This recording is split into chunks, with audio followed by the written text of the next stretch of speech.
get your swag on with the double G vibe. Maybe hit the beautiful button, yeah, subscribe. Yeah, what we getting our swag on with next? What, Josh? New intro? Yeah, that's right, I got a new intro. Hey guys, this is Josh, JDMegaSwagg with the double G. And let me go ahead and talk about the intro real fast. I'm not a rapper or anything, and I don't try to be. I don't claim that I'm a good rapper. I'm a white boy that lives in a small town. But I wanted something unique. I wanted something that was mine. So I decided to sit down, write that, make it. I hope you guys enjoy it. I know it's a simple intro, but that's what I was going for. Is simple, clean, and unique. And that's another thing. I got in contact with the designer that does YouTube designs, and he did an avatar picture for me, he did a background for me, and he did something I can put on my thumbnails. So I hope you guys really like that. I spent some money on that, so I hope you guys do enjoy that. And yeah, so let's go ahead and dive straight into the video. You know, you guys are seeing some Battlefield 3, getting a swag on with that Battlefield 3. Yeah, we haven't played Battlefield 3 in quite a bit on the channel. I mean, wow, it's been a long time since Halo 4 and Black Ops 2 came out. Before Halo 4 came out, that's the last time you guys seen Battlefield 3. And I haven't even bothered to play this game since Halo 4 has came out and Black Ops 2 because I've been so busy with those. But Treyarch, you piece of shit, you need to fix theater mode, because I can't make no Black Ops 2 videos because I don't record my shit live unless I have to, like Battlefield 3. And I hate doing it because if I have a bad game, I have to get up, I have to go to my computer, I have to delete the file and all that stupid shit. But yeah, so Treyarch, fix your shit, get your game working right, and I'll come play it again. So you guys will probably be seeing a little bit more of Battlefield 3 and some Halo 4 until the guys at Treyarch decide they want to be a man about it and fix their shit. I don't know. I swear, everyone be getting pissed at Black Ops. Everyone I know is getting pissed at Black Ops. But anyways, what do I want to talk about? I kind of want to get back into those live topic commentaries. I've kind of strayed away from them. Been talking about the game a little bit, something that I wasn't used to, but I was just trying to do because, you know, I was playing some new games. I wanted to talk about how I felt about the games and etc. But yeah, so let's go ahead and talk about a live topic. And what live topic are we going to be talking about today? It's kind of a topic that's close to me at heart, and maybe I can help some of you guys out there that need to kind of relate to this, and maybe you guys are about to go through it and you want to know what it's like. But throughout my life, I have moved quite a bit, and when I say quite a bit, I want to say, okay, keep in mind I'm 17 years old. I'm still only 17, and I've probably moved 13 or 14 times, and that's not counting like the times I don't remember moving, like when I was a baby or whatever. But it's been a long road. I've been in a lot of places. I've only lived in actually about 3 towns, I want to say. But, you know, moving in different places of those towns and then moving back and forth to different towns, it was hard. It was really hard, and it's something that a lot of people don't necessarily have to go through, but then a lot of people do. I don't know. It's like you either live in that same house through your entire life or you move a lot. I don't ever like see somewhere in between. There's like hardly ever in between. I don't know why that is, but it's just that way. So growing up, I never really had a place that I could just call home all the time. So, you know, when you got to go to grandmother's house and watch my chopper pilot be an idiot here, I don't know, he must be high, smoking that weed. He gets killed by the chopper. He falls out and gets killed by it. I don't know, but that's my friend Demon. Shout out Demon. But anyways, back onto the topic. Yeah, so, you know, I moved a lot, and it's something that's hard, and I never really had a place to call home. So when I had the places like my grandmother's house, you know, relatives that always lived at the same house throughout my entire life, that was kind of my closer home. That was my place that I always knew would be there, and I always knew that, hey, it's going to be the same, and that person's going to live there. For the most part, I always knew that my grandparents were going to stick in the house that they're at, and I know that they're going to stay in that house probably till the day they die, or at least till my grandfather dies and my grandmother's saying, hell to y'all, I'm going to Florida, whatever. But you know, for me, moving a lot and only being 17 and knowing that I'm going to move a lot throughout my life too, because I don't plan on staying where I'm at now. I do not plan on staying in the town that I'm at. And, you know, wherever my job takes me, wherever my schooling takes me, wherever my life takes me, it's just, I have a feeling it's going to be a long road, and there's going to be very many moves. Now, I would like to say that, you know, in my 20s, I could buy the house with the picket fence, the white fence, have the kids in the backyard, and, you know, just live in the same place for the rest of my life. But, you know, change, man. It goes back to change. I heard a saying, I forget who said it. You guys know. Someone said the most constant thing in life is change. And goddamn, that's true, you know?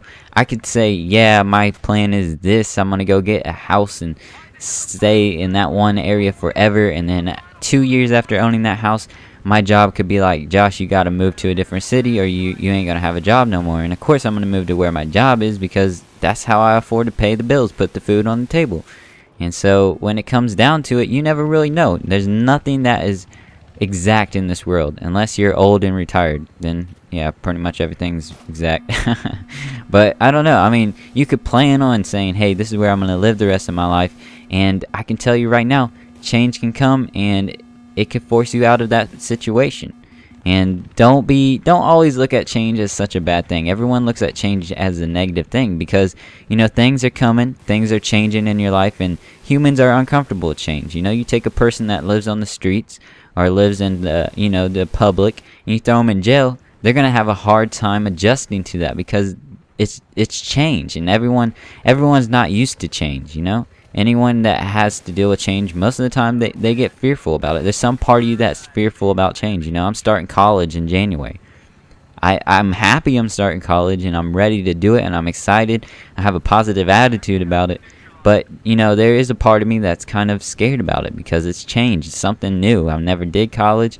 I'm gonna have my own car. I'm gonna, you know, be doing things that is more independent, and part of me knows that's a big change and that's going to take some getting used to, and it's kind of scary in a way. And I don't want to say that I'm, you know, so scared that I'm not going to do it, because of course I'm going to go to college, of course I'm going to do things that are going to change, but like I said, you got to live with it, you got to go with it. You know, my life could be totally different a year from now. I could be a crackhead in a drug house, but you know, there's just certain change that you can't let happen, but it happens. I mean, I've been in that spot. I've been in that position where I say, this is not what I want my life to be. And, you know, I want change to happen. And that's what's happening with moving, you know. You may say, hey, I move a lot and I'm tired of it. Well, you know what? Make it where that change doesn't happen. If it's because you keep blowing all your money on things that you don't need to blow your money on, save your money, man. You know, make a budget and decide, hey, I'm going to stay in this place as long as I can. And I know, wow, I kind of got off topic there. I know this commentary was supposed to be about how I moved and stuff. I got plenty of time. I could go do that. You know, Battlefield, that's a good thing about Battlefield. Battlefield gives you a minute. It gives you a minute where you can have a good long commentary and you can just cover as many topics as you want most of the time. So let's go ahead and talk about how many times I moved. Like I said, I moved 13-14 times in my life, and moving towns was probably the hardest. I grew up in a small town, then I moved to a little bit of a bigger town in like the 1st grade, and I was like, yo, this town is the bomb. And I stayed there from like 2nd grade to like 5th grade, and that town was my town. You know, I was not gonna say I was kind of popular in that town. I don't know why, but it's just there's different groups of people, and different people have different attitudes in each town. In my hometown, the town I was born in, the first town that I stayed till 1st grade, everyone here just wants to fight, and I mean physically fight. They want to drama. They want to do everything they can just to get attention here. But in the other town that I moved to after, you know, my hometown, it wasn't like that. It was a lot better, and I really enjoyed it. Now, things happened. My parents didn't have a job there anymore, and they had to move to another town. And that was probably one of the hardest moves of my entire life, because not only was I leaving my house that I've lived at for 3 or 4 years now, but I was also moving and I was getting rid of all my friends. And I ain't gonna lie, you know, I was a little 5th grader. I cried. But, you know, I still think about it now, and it still saddens me. You know, I'm 17 years old. I've seen some of those kids. I did go back because, you know, I find that when you make those bonds, those friendships growing up, you do kind of go back as much as you can. You go back and you try to be friends with them. You try to see what's new with them and how they're doing. And I did go back in like middle school. That's the last time I seen the people that lived in that town, was when I was in middle school. And look at that sexy pilot. Look at him. Look at that sexy pilot. But anyways, no, but for real, you know, check up on your peeps when you move, because it's good to check in with your old friends, see how they're doing every now and then. But, you know, it's just, it still saddens me, because I had some really good bonds there. I had some good friends, and now I don't even know what they're doing anymore. I don't really talk to any of them anymore, and it kind of sucks. But, you know, when I moved to the town after that, I had moved to an apartment complex that just seemed to have lots of Mexicans. Now, I am not racist. I'm not racist. But these types of Mexicans, I don't know, man. They got on my nerves because they like to argue at 9 o'clock in the morning in the summer outside my window speaking Spanish. That's how they argued. And the whole neighborhood argued in Spanish. So I'd be sleeping at like 9 o'clock. There's these kids outside that are like in 4th or 5th grade, and they are arguing up a fucking storm. I mean, they are going, I don't even know what the fuck they're saying, but I know they're arguing because they're yelling at like top of their lungs together. And it's waking my ass up. I'm 9 o'clock in the morning on a summer day.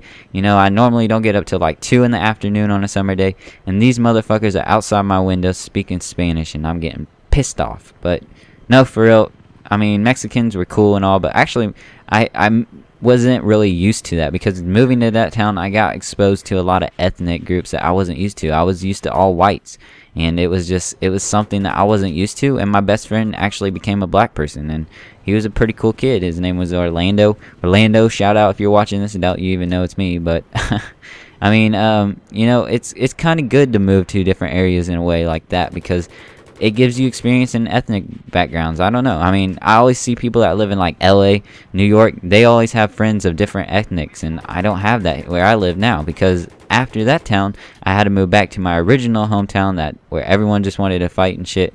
And I moved back here at the end of 6th grade, and I've been here for about 6 years now. But I've lived in different areas of this town, and so many different areas of this town, and I don't know. It's crazy that I'm back to where I started. And I don't know that I'm totally against that I'm back to where I started, because there are some important people that I've met in this town and that are in my life today that I wouldn't want to be without today. And it's just, but then there's some that I left behind that it's like, what if? What could have been?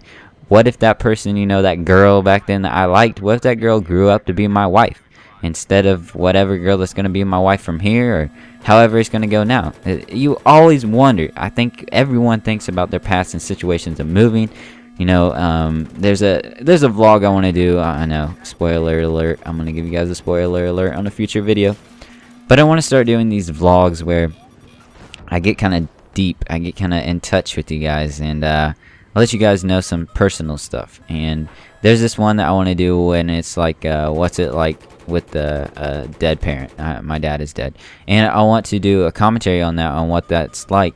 And you know, when I think about that situation, I always think, what if he was still alive? And I feel like with every situation in our past, we think what if, but you know, it's only a what if situation, and that's the only thing you can do about it is think. So don't get yourself too down about moving. If you're really upset about it, you know, try to make new friends. Try to get a positive attitude about it, because your attitude is everything. Your attitude is your motivation. If you have a negative attitude, then I guarantee you're going to be down, you're going to be depressed, and you're going to be wishing, you're going to always be thinking, what if? And it's just going to drive you insane, man. It's not worth it. But yeah, so we're coming up on the end of this. Just real shout out real fast. If you haven't checked out my 30-day game challenge, it's a cool new series I'm trying to put on. Definitely go check that out. I'll put a annotation somewhere on the screen towards the end of this video. I really want you guys to go check that out, so go please check that out. Leave a like if you really like this video. And if you want to get your swag on with the Double G, go ahead and subscribe. And I will catch you guys on the flip side. Peace!